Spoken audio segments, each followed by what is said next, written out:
Bonjour à toutes et à tous, c'est Stéphane pour la chaîne Foilier. Je vous remercie de me retrouver chez moi et donc chez vous. J'avais promis que je me reposerais avant de sortir cette vidéo, mais on me l'a beaucoup demandé, beaucoup demandé. Et je suis un petit peu étonné, on m'a demandé mon avis sur la série Bref, en particulier sa deuxième saison. J'avais, comme tout un chacun, regardé la première saison de Bref à l'époque sur Canal+. C'était assez nouveau comme style de montage, le truc un petit peu excessif qui racontait beaucoup de choses dans un délai très court. Le montage était là pour asseoir le côté humoristique de la série, donc j'avais regardé. Bref, à l'époque, j'avais beaucoup aimé. Bref, quand j'étais très jeune adulte, on va dire jeune adulte à ce moment-là. Et puis j'avais oublié, bref, comme tout le monde, et j'étais content de voir que Kian Kojandi avait fait carrière, et on est content pour lui, et que cette série lui avait permis de faire carrière.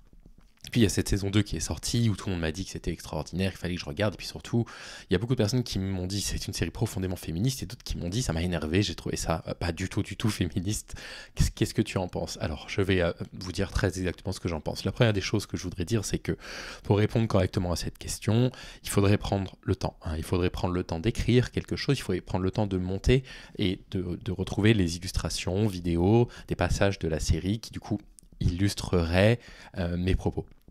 Donc vous l'avez compris, ça ne devrait pas se faire sur cette chaîne-là, ça devrait se faire sur la chaîne des dossiers du Foilier. Et bien c'est ce que je vais faire, je vais vous sortir un mini dossier, alors pas dans les prochains jours, mais dans les prochaines semaines, d'ici 2 à 3 semaines, je vais vous sortir un épisode de 15 minutes monté sur la chaîne des dossiers du Foilier. Ce sera un mini dossier voilà, de 15 minutes que je ferai pour pouvoir travailler un petit peu le montage, dans lequel je vais vraiment rentrer dans les détails de ce que j'en ai pensé avec beaucoup d'illustrations. Mais aujourd'hui, je vais quand même vous donner déjà un premier avis qui ne va spoiler absolument aucun élément de la série, contrairement à l'épisode sur la chaîne des dossiers que je sortirai dans 2 ou 3 semaines, et puis surtout qui va dresser un portrait un tout petit peu général. Donc je ne vais pas rentrer dans les détails, et ça je le ferai sur les dossiers du Foilier, donc voilà, n'hésitez pas à m'y retrouver. Sachez également qu'aujourd'hui même, à midi, je sors sur la chaîne des dossiers du Foilier, donc juste après que vous ayez vu cette vidéo, si vous le souhaitez, vous pouvez aller voir la vidéo sur la chaîne des dossiers du Foilier. Mon premier mini-dossier, les mini-dossiers, ce sont des petits dossiers de 10 minutes, maximum, qui ont pour objectif de continuer à m'aider à travailler le montage, à apprendre le montage. Et il est consacré à la boxeuse Iman Relief. Donc si jamais ça vous intéresse, n'hésitez pas à aller le voir. En attendant, je vais faire tout mon possible pour sortir, comme prévu, le 15 mars, le premier épisode sur le printemps républicain.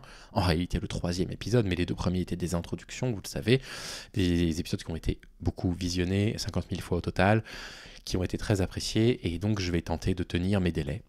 C'est-à-dire sortir pour le 15 mars le premier épisode, même si malheureusement ça fait 10 jours que je suis à l'arrêt à cause de mon état de santé. Ça va un peu mieux, mais je vais tenter de tenir mes délais, on verra. Mais ce qui est sûr, c'est que je ne privilégierai pas la date de sortie avancée au détriment de la qualité de ce que je veux faire. Et même si l'épisode sera probablement très court, 35 minutes maximum, il va être très dense et j'ai besoin d'énormément d'images pour le faire. J'ai besoin que le montage soit bon, etc. etc. Donc, voilà. Bref, on revient. Donc, bref, saison 2. Est-ce que c'est une saison féministe? Bah oui, non. En fait, si vous voulez, c'est une saison féministe comme l'est la 4e vague du féminisme. La 4e vague du féminisme est une vague, on va dire, assez dépolitisée. La 4e vague du féminisme n'est pas une vague qui est portée par une poignée de féministes un petit peu envers et contre tous, ou envers et contre toutes en société, qui vont devoir produire des articles et qui vont être obligés d'aller produire des articles dans des grandes revues ou alors dans des grandes institutions pour avoir un peu de crédibilité, qu'on fasse confiance en leurs propos. La 4e vague du féminisme est une vague qui est portée par le public, est une vague qui est portée par vous, qui est portée par toutes les personnes qui ont dénoncé des violences sexuelles sur les réseaux sociaux, qui a été brillamment portée par Adèle Haenel, qui est portée par Mona Chollet, qui est portée par... Bon bref, vous voyez ce que je veux dire, Virginie Despentes, pas forcément des chercheuses en féminisme, mais des personnes qui se disent, des femmes bien évidemment, des femmes qui se disent, en fait, la question de la violence masculine, on va la mettre sur le tapis. Mais la 4e vague du féminisme est une 4e vague aussi qui est assez peu politisée, qui est même parfois un peu dépolitisante. Pourquoi? Parce que c'est une vague qui se concentre assez souvent sur la dénonciation des comportements masculins individuels, ce qui est tout à fait normal et important à faire. Et donc, à ce titre-là, ça rate très souvent l'analyse un petit peu systématique, qui évidemment est compliqué à faire, hein. On n'attend pas quand vous allez, je sais pas, sur un piquet de grève pour voir comment les gens, pourquoi les gens font la grève. Ce qui est important, c'est le nombre, hein. Ce qui est important, c'est que les gens se sentent solidaires des mouvements de grève. C'est pas que les personnes soient des théoriciens du marxisme à la Paduring ou à Position Revue pour pouvoir vous expliquer précisément tous les tenants et les aboutissants d'une grève.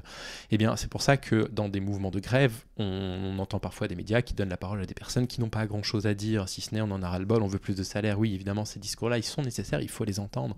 C'est un peu la même chose. La 4e vague du féminisme, il fallait cette 4e vague, elle était absolument indispensable pour qu'il y ait beaucoup de femmes qui arrivent sur le devant de la scène en disant nous sommes violés par les hommes massivement, nous sommes massivement violés par les hommes et nous avons besoin que ces choses-là changent.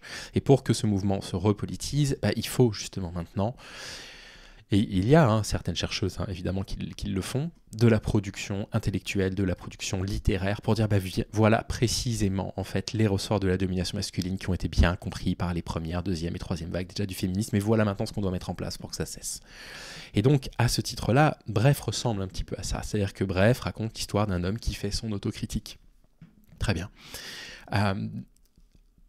Sauf que 2 choses. Premièrement, le féminisme n'est pas censé être un outil de développement personnel pour nous les hommes, d'accord ? C'est pas censé être un outil de développement personnel pour pouvoir nous dire je vais corriger un petit peu mes travers et comme ça d'un point de vue de l'ego je vais pouvoir montrer un petit peu patte blanche. Et c'est pour ça que moi j'ai beaucoup changé d'avis par rapport à ça. Pendant un temps je disais que l'appellation féministe était une appellation purement politique, c'est-à-dire qu'en fait, si tu réalises des actions concrètes qui sont des actions qui vont dans le sens du coup de ce que les féministes attendent, tu es quelque part féministe. Et finalement, j'ai lâché complètement ça, j'ai retiré le mot féminisme de toute ma chaîne et je me concentre sur l'appellation antisexisme. Pourquoi ? Parce que je pense que le féminisme doit être porté par des femmes et parce que surtout, j'ai très peur de tomber dans cet écueil. C'est-à-dire que si je vous dis, moi, je fais une chaîne féministe, finalement, je vais utiliser le féminisme pour faire une sorte de développement personnel, vous voyez, et dire et pouvoir passer devant vous pour le fou allié, vous voyez les féministes, ils travaillent sur ces billets, etc. Ça sert pas à ça. Le féminisme en fait c'est pas une question de développement personnel pour des hommes, c'est une question de vie ou de mort pour les femmes en fait. Le féminisme c'est une question de vie ou de mort pour des femmes, c'est une question de ne pas être violée, c'est une question de ne pas subir la menace du féminicide, etc. Et donc, à ce titre-là, pour moi, Bref rate complètement le coche. Mais vraiment 1000 fois le coche. Et je rentrerai bien plus en détail sur la chaîne du dossier. J'ai beaucoup d'exemples à vous montrer. Mais si vous voulez, Cannes dans cette série, il y a 2 choses qui m'agacent dans cette série. La première, c'est ça, précisément ça. C'est cet homme qui vous explique que, regardez, en fait, c'est un bon gars. Ouais, d'accord, ok, il a été très toxique. Sa toxicité a causé énormément de tort. Mais en fait, il a compris. Et il utilise des outils du coup du féminisme pour être un meilleur homme avec les femmes. Ok, bravo. Mais en fait, ça va rien changer. C'est exactement comme si vous disiez, pour sauver la planète, il faut faire des petits gestes au quotidien. Ça va rien changer, vos petits gestes au quotidien. Ils sont néanmoins nécessaires. Ils sont nécessaires, ils n'excluent pas le fait qu'il faut que politiquement, il faut que...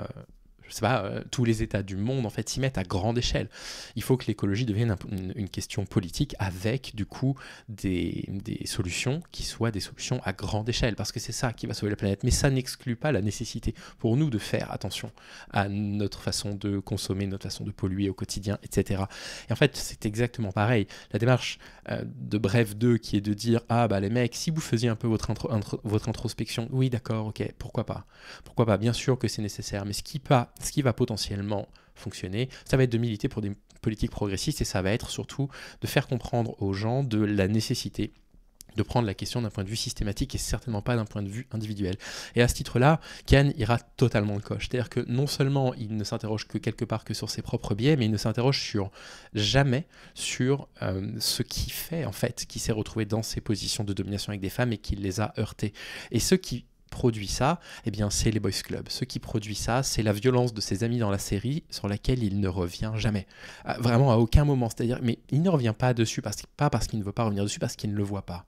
Parce que pour lui, le féminisme est un outil de développement personnel. Il se dit, avec le féminisme, moi, je peux avoir une autocritique de mes actions, une autocritique de ma position par rapport aux femmes, et je reconnais que je me suis mal comporté à tel et tel moment. Ok, bien, ok, pourquoi pas. Et tout le reste, en fait, Kian. Et tout le reste, tu t'installes en coloc avec une femme, tu as son ex-copain qui vient frapper tous les jours pour l'espionner. Elle est où la critique très très très très puissante de ça? Pour comment tu as pu laisser faire ce genre de choses dans la série, tu vois?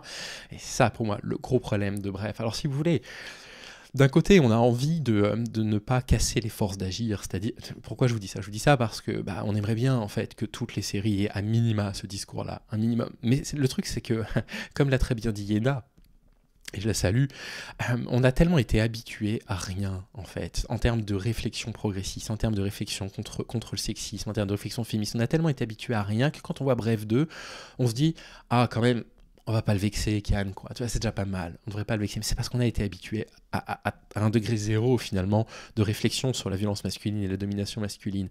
C'est le premier gros reproche que j'ai à faire à cette série, c'est sans ne rien vous spoiler, on le fera sur le dossier, je vous promets qu'on le fera, ce sera écrit, ce sera monté, j'aurai plein d'illustrations à vous donner. Si c'est simplement pour prendre de la hauteur sur sa petite personne, pour pouvoir se dire, bon voilà, s'il y a 40 ans, j'ai quelques problèmes de relations avec les femmes dans ma vie, c'est peut-être aussi parce que moi, j'ai eu un comportement toxique et je dois les corriger. C'est bien, on n'a pas envie de casser ça, on n'a pas envie de ne pas encourager les hommes à faire ça, c'est nécessaire. Mais le problème, c'est que si du coup la série arrive comme une sorte de parangon du coup de vertu, avec des personnes qui disent, oh là là, voilà, le monde irait mieux si les hommes se comportaient comme ça. Non, en fait, il manque tout un degré d'analyse à cette série pour que moi je puisse apparaître à peu près satisfait. Il y a une des choses qui m'a fortement déplu avec Bref 2. Il y a quand même des choses qui m'ont plu, je vais revenir dessus après. C'est que, autant la première saison, je peux tout à fait comprendre les démarches de Can. Can fait des petites vidéos YouTube à ce moment-là, il n'est pas très connu, il galère, voilà, comme beaucoup de comédiens. En plus, on le voit, il est très talentueux, il écrit bien, il joue bien, et donc, il a probablement du talent depuis très longtemps, cet homme. Donc ça doit être dur, si vous voulez, de faire vos petites vidéos YouTube dans votre chambre et de pas connaître le succès, si c'est de ça dont vous avez envie, bien évidemment.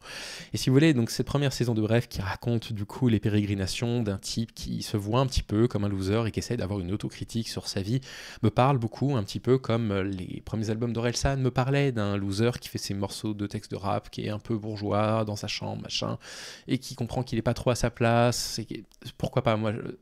Pourquoi pas prendre ce discours-là? Mais si vous voulez, quand Orelsan continue à sortir des morceaux de rap, parfois, c'est son album avec Gringe, pendant qu'il sortait le film Comment c'est loin, où il continue à dire que c'est un peu des losers. Non, mais en fait, arrêtez. D'accord, maintenant vous êtes des millionnaires, vous n'êtes plus des losers. Et j'ai trouvé exactement ça dans Bref 2. C'est-à-dire que j'aurais vraiment 1 milliard de fois préféré que dans Bref 2, Kian soit beaucoup plus sincère avec cette démarche-là, parce qu'il y a beaucoup d'éléments autobiographiques dans Bref 2, bien évidemment. On sent qu'il y a beaucoup de sincérité dans son écriture, et c'est ce qui fait que la série réussit d'une certaine façon, parce qu'il y a quelque chose qui nous connecte en fait à lui, il y a quelque chose que l'on trouve relativement touchant, bien évidemment, mais j'aurais nettement préféré qu'il parte de ce qu'il est devenu depuis Bref, en fait, et qu'il soit tout à fait sincère, parce que vous pouvez tout à fait être sorti de votre condition, devenir un transfuge de classe, avoir accès matériellement à tout ce dont vous avez besoin pour être heureux, et malgré tout ne pas être heureux. Et ça, c'est intéressant. Il y a un discours intéressant à tenir finalement là-dessus. Comment se fait-il que maintenant que je suis à l'abri matériellement et que c'était ce que je cherchais auparavant, j'ai atteint mon objectif et je ne me sens pas heureux? Et j'aurais trouvé ça beaucoup plus honnête que de nous refaire le coup du personnage qui galère financièrement, son appart, il est trop cher à payer. Hey, Kian, ça va. Et si vous, du coup, le mélange de trucs un petit peu autobiographiques qui est là un petit peu pour le faire mousser, c'est-à-dire voilà, j'utilise le féminisme en tant qu'objet de développement personnel pour vous montrer que moi je suis quand même un mec bien, mais noyé dans un truc complètement fictionnel, un personnage qui n'est plus du coup depuis 10 ans et la première saison de Bref m'agace.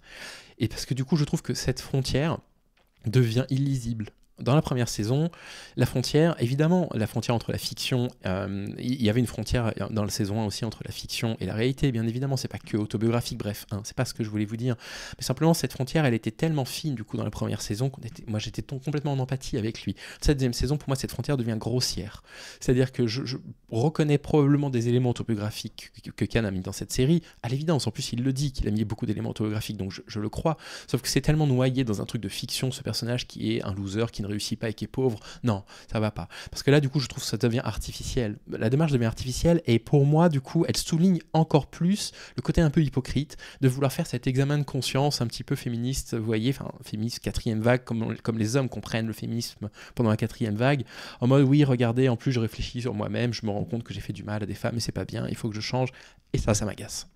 Ça ne me va pas. Bref, pour moi, est une série du coup qui rate un peu le coche de ce côté-là. Maintenant, d'un autre côté, la série, elle est sympathique. Elle est sympathique, je l'ai trouvée moins drôle que la première saison parce que peut-être que je suis habitué, peut-être que j'ai grandi également, mais je l'ai trouvée plutôt intéressante.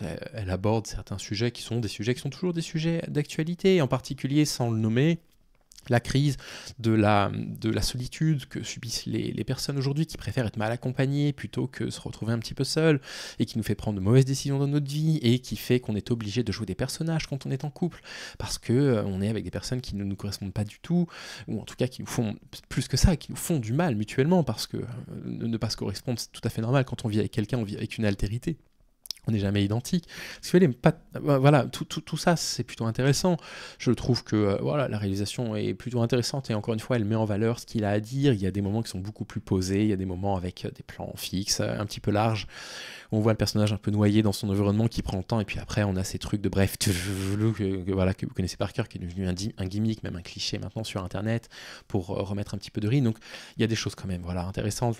La série est quand même globalement bien écrite, il y a des passages assez touchants, le rapport au deuil évidemment est quelque chose d'assez touchant, le rapport que vous avez avec vous-même, le regard un peu dur que vous pouvez porter sur vous-même lorsque vous allez de déception amoureuse en déception amoureuse. Il y a des choses intéressantes, vous allez vous y retrouver. Tout dépend ce que vous cherchez de bref, c'est-à-dire que je pense que si vous allez voir bref en vous disant « Ah bah tiens, une série écrite par un mec qui est profondément féministe, si vous y allez avec cette optique-là, à mon avis, vous allez vous prendre un mur. Si vous avez un petit peu de culture politique, de culture féministe, vous allez vous prendre un mur. Vous allez vous dire, mais ça va pas, quoi, ça va pas du tout, ça rate complètement le coche, c'est féminisme pipou, c'est féminisme quatrième vague comprise par les hommes, quoi, vraiment, juste pour dire, regardez, moi je suis féministe, je suis un gars bien, quoi, ça va vous énerver comme ça m'a énervé. Maintenant, voilà... Qu'est-ce que je vous dis de Bref 2 c'était trop long pour moi. 6 épisodes de 35 minutes, c'est trop long. 3 heures, c'est la durée d'un film pour pas me raconter grand-chose finalement, faire un peu du surplace. Et surtout, voilà, voir un personnage qui fait son autocritique, mais qui l'a fait vraiment à 15%, quoi. Bon, je reste un peu sur ma faim de ce côté-là. Je pense qu'il y a des choses plus intéressantes à regarder actuellement. Je pense que vous pouvez...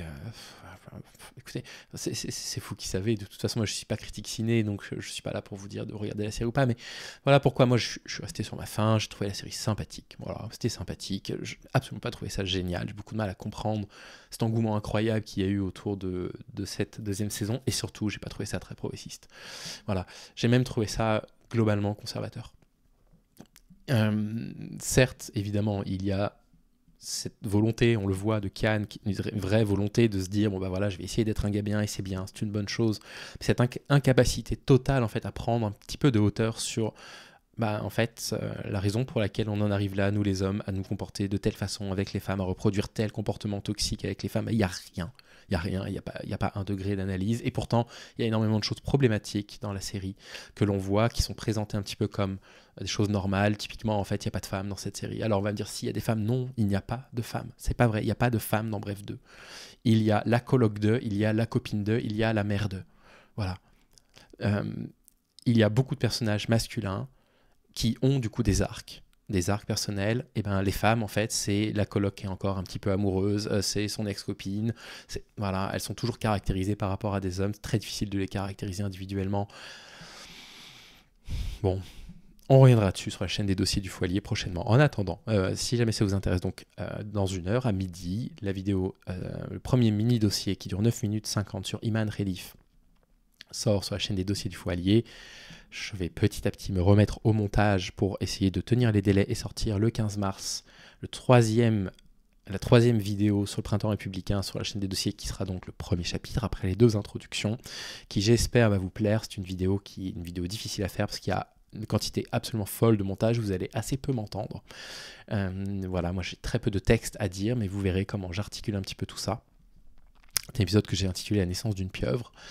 Et je vous souhaite en tout cas de prendre soin de vous, passer un excellent week-end. Voilà, mes pensées les plus sincères à la famille de Vlanx et à ses proches. Et j'espère que vous vous portez bien. Passez un très bon week-end. À bientôt.